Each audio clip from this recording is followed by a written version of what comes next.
एक और महत्वपूर्ण बात ध्यान में,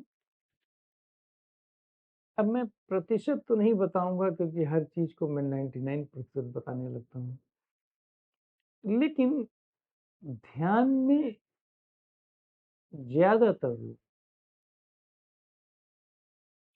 प्रकाश को, ध्यान में अनुभव होने वाले, दिखने वाले प्रकाश को, सेंसेशन को, ध्वनि को बहुत गहरा ध्यान बताते हैं। अब इसे समझने की कोशिश करते हैं।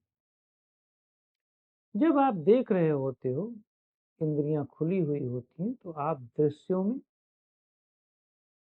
उलझे होते हैं या दृश्यों को पकड़े हुए होते हैं। दृश्यों को अपने अनुसार, अपने एंगल या अपने परसेप्शन या अपने दृष्टिकोण के आधार पर आप देखते हैं। करेक्ट। जब आप आंख बंद कर लेते हैं, तो आंख बंद करते और ध्यान में क्यों जाते हैं?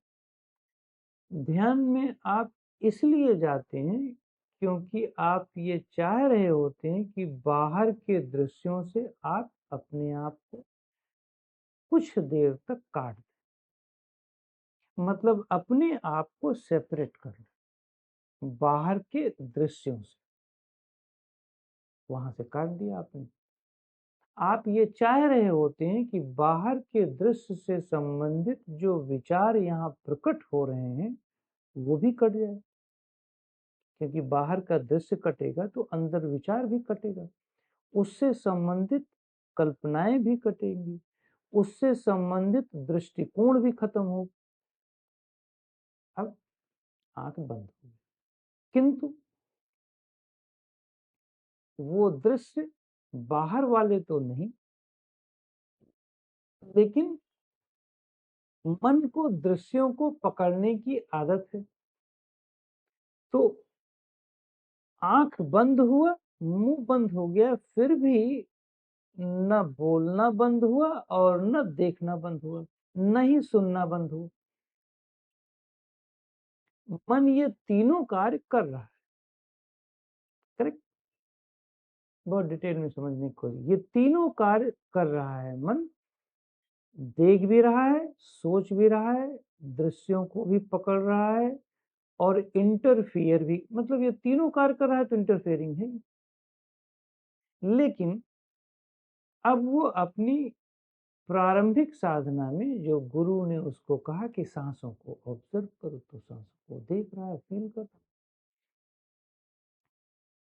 अब धीरे धीरे मन चूंकि सांसों पर है, तो वो और चीजों को देखना, सुनना कम कर दिया।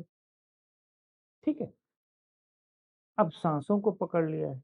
अब सांसें भी धीरे धीरे कुछ समय में छूट रही होती हैं। अब थोड़ा गहराई में पहुंचा। अब धीरे धीरे वो सांस को अनुभव तो कर रहा है, पूरा नहीं छूटा। अब धीरे धीरे उसको अपने दिमाग में प्रकाश दिखाई पड़ने लगा। नोट करो,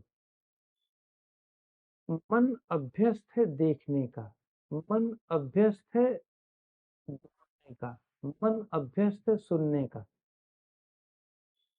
तीन चीजों में सबसे ज्यादा अभ्यस्त है। अभी ये तीन को बताऊंगा, बाद में दो को और, जो टच का और दूसरा।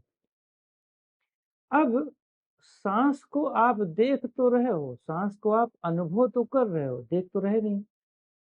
हो सकता है इमेजिनेशन भी करने लगो, क्योंकि देखने की टेंडेंसी है, तो आप सांसों को भी देखोगे।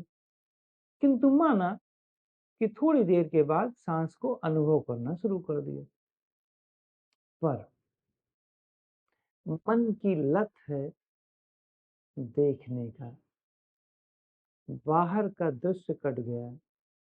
अब वो अंदर अप्रत्यक्ष रूप से बहुत सूक्ष्म दृश्य बना लेगा,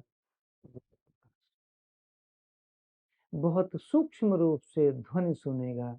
वो अपने ही दिमाग में एक ध्वनि पैदा, या दिमाग की ध्वनि सुनने लगेगा, या कुछ और ध्वनियाँ पैदा कर ले। वो अपने ही अंदर कुछ न कुछ स्मेल की फीलिंग भी कर सकता है। बहुत सारे लोग कहते हैं ना स्मेल आ गई। ये मन जब सूक्ष्म अवस्था में जाता है, स्थूल अवस्था में तो बाहर के दृश्य दिख रहे हैं, बाहर के आवाजें हैं, बाहर के स्मेल हैं, बाहर का टेस्ट है, किंतु जब ये सूक्ष्म फॉर्म में जाता है तो ये और खतरनाक हो जाता है। आपको पता ही नहीं चलता कि इसने कुछ पकड़ा हुआ है और आप उसको ध्यान समझ करके, उसको गहरा ध्यान समझ करके आप ब्लिसफुल स्टेट में चले जाते हैं। ब्लिसफुल स्टेट का भ्रम पाल लेते हैं, जबकि वो मन का बहकाव है।